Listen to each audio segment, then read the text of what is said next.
Good afternoon के छ सबैजना सन्चै हुनुहुन्छ गाइस म पनि सन्चै छु। आज मेरो छुट्टीको दिन म त घरमा छु हैन। मेरो घरमा छुट्टीको भएको दिनमा यसै यो खाना बनाउने छैन गाइस हैन।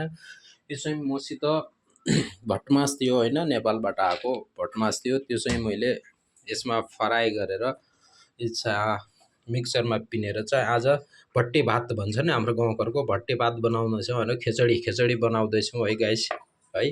अब मैले चाहिँ आलु र प्याज रेडी गरिसकेको छु। यो चाहिँ मिक्सरमा सकेको छु हैन, दिलाइसकेको छु। आज भट्टे भात बनाउने हो हैन गाइस, भट्टे भात। यसमा चाहिँ के आइटम हाल्नुपर्छ बिस्तारै बिस्तारै म हजुरहरूलाई अपडेट गराउने छु हैन गाइसहरु। गाइस अब चाहिँ म चाहिँ लागु आफ्नो कामतर्फ हैन। कहाँ छ त नाइ, कहाँ छ चक्कु चाहियो हैन, छिल्नलाई चाहिँ नै यो चाहियो है गाइसहरु। पहिले चाहिँ आलु पनि हाल्नु पर्यो हैन गाइस। यसमा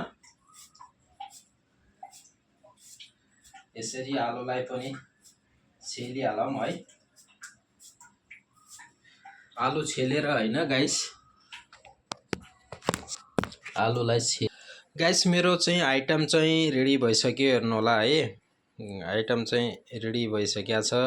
यो चाहिँ यसमा चाहिँ लसुन एन्ड अदरक छ हैन, गार्लिक एन्ड जिन्जर छ। यो चाहिँ प्याज भयो, हरियो मिर्ची भयो, यो करिन्डर भयो, धनिया पत्ती भयो, यो जारिम चुक छ हैन। यसमा टमाटो, कुकुम्बर एन्ड आलु पोटाटो छ हैन।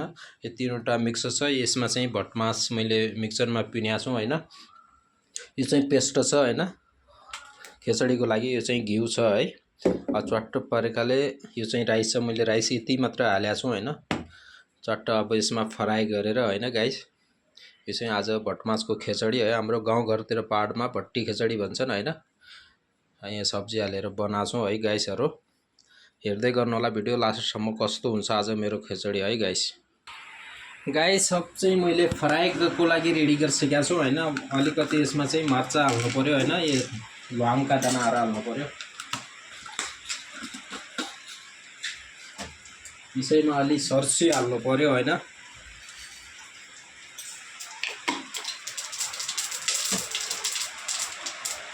अनि अलि जिराको पत्ती हाल्नु पर्यो हैन।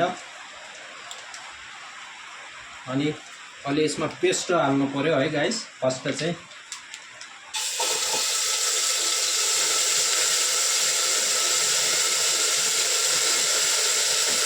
पेस्ट हालिसकेपछि हैन हाल्नु पर्यो। अनि प्याजलाई एड गर्नु पर्यो गाइस।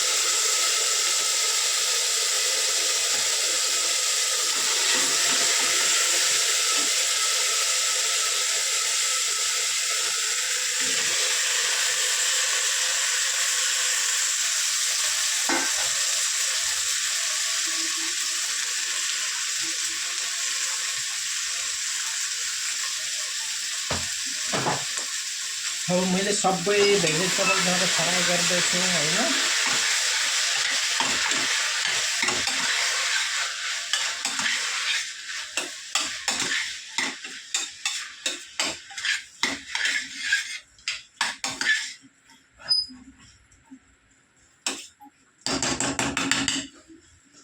फ्राई गरिसकेपछि हैन गाइस, फ्राई गरिसकेपछि म चामल हाल्छु अनि भटमास हाल्छु हैन। त्यसैमा यति चामललाई एड गरिदिन्छु हैन। अनि त्यसैमा यो भटमासलाई हालिदिऊ गाइस है।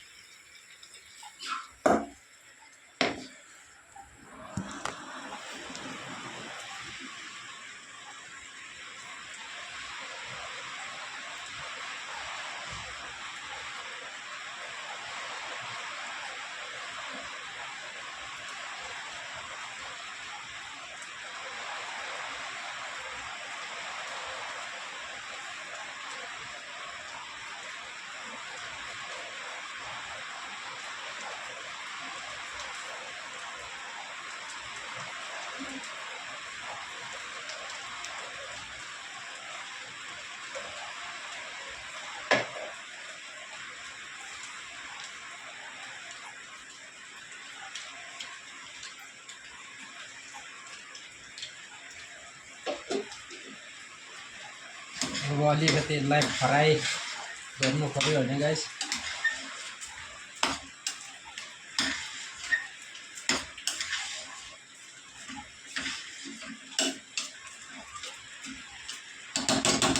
अब यसैमा मसलाहरु हाल्दियौ। यो चाहिँ धनिया पाउडर,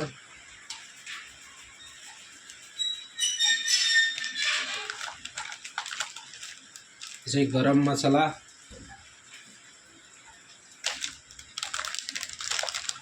यो चाहिँ ब्ल्याक पेपर पाउडर,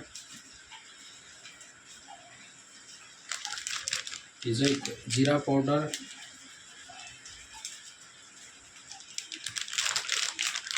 यो चाहिँ अलि सब्जी मसला। अब यसमा टर्मरिक पाउडर हाल्नु पर्यो हैन।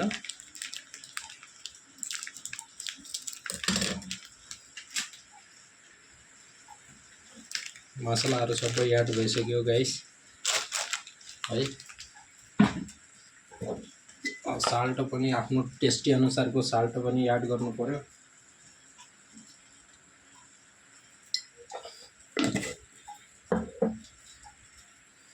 सबै हालिसकेपछि यसलाई अलि फ्राई हुन दिनु पर्यो हैन।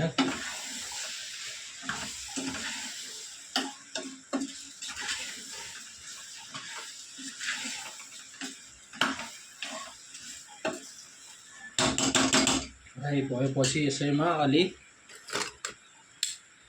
लेमन हाल्नु पर्यो हैन।